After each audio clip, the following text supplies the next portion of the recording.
Hello बच्चों, let's see the question. The question is choose incorrect statement among the following. हमें incorrect statement choose करना है। Option A, ctenophores and echinoderms show bilateral symmetry. Option B, annelids and arthropods show radial symmetry. Option C, both A and B. Option D, sponges are mostly symmetrical.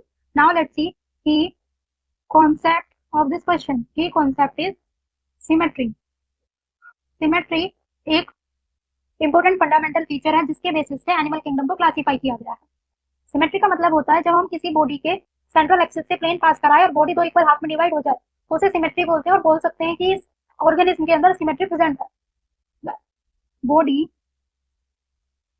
Can be divided into two equal half by passing plane through central axis. जब हम किसी body के central axis से कोई भी plane पास कराएं, body दो equal half में डिवाइड हो जाए, उसे हम सिमेट्री बोलते हैं और बोल सकते हैं उस ऑर्गेनिज्म के अंदर सिमेट्री प्रेजेंट है। सिमेट्री के बेसिस पर एनिमल किंगडम को क्लासिफाई किया गया है। फर्स्ट एसिमेट्रिकल में, ए सिमेट्रिकल, एसिमेट्रिकल वो ऑर्गेनिज्म होते हैं जिनमें सिमेट्री प्रेजेंट नहीं होती, उन्हें एसिमेट्री बोलते हैं। जिनमें सिमेट्री एब्सेंट होती है, सिमेट्री एब्सेंट। और इनकी बॉडी दो इक्वल हाफ में डिवाइड नहीं हो सकती बिकॉज इनकी बॉडी की जो शेप होती है वो इरेगुलर होती है। एग्जाम्पल इज स्पंजेस और पोरीफेरा। पोरीफेरा की जो मोस्टली मेंबर्स हैं वो एसिमेट्रिकल हैं।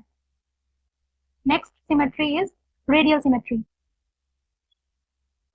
रेडियल सिमेट्री, रेडियल सिमेट्री उसे बोलते हैं जब कोई भी प्लेन पास कराएंगे सेंट्रल एक्सिस से और बॉडी दो इक्वल हाफ में डिवाइड हो जाएगी तो उसे रेडियल सिमेट्री बोलते हैं।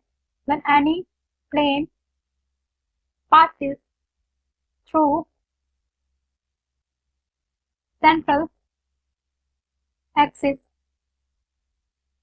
and body divided into two equal halves. equal halves. जब बॉडी के सेंट्रल एक्सिस से कोई भी प्लेन पास कराएंगे और बॉडी इक्वल हाफ में डिवाइड हो जाएगी उसे बोलते हैं radial symmetry. Let's see example. Ctenophora, phylum Ctenophora के मेंबर्स में रेडियल सिमेट्री प्रेजेंट होती है एंड इकाइनोडर्म्स में, अडल्ट इकाइनोडर्म्स में रेडियल सिमेट्री होती है जबकि इकाइनोडर्म के लार्वल स्टेज में बायलैटरल सिमेट्री प्रेजेंट होती है। Now let's C bilateral symmetry. Bilateral symmetry में जब हम बॉडी के सेंट्रल एक्सिस से एक प्लेन पास कराएंगे और बॉडी तो इक्वल हाफ में डिवाइड हो जाए उसे बोलते हैं bilateral symmetry. Only one plane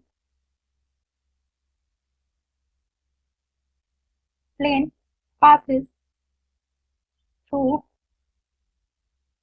central axis and body divided into two equal halves.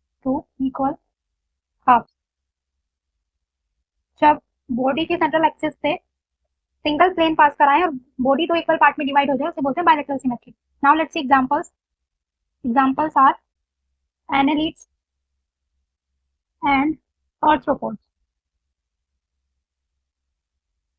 Now come to the question. Ctenopods and echinoderms show bilateral symmetry. ये incorrect statement है because ctenopods में और echinoderms में radial symmetry होती है। echinoderm के larva में bilateral symmetry होती है, ना कि adult में। Option B, annelids and arthropods show radial symmetry, ये incorrect है।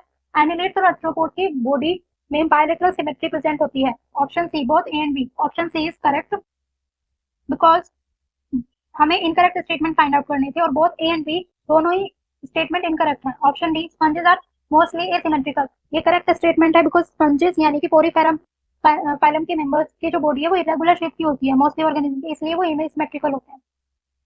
The most appropriate answer is C. I hope you understood it well. Best of luck.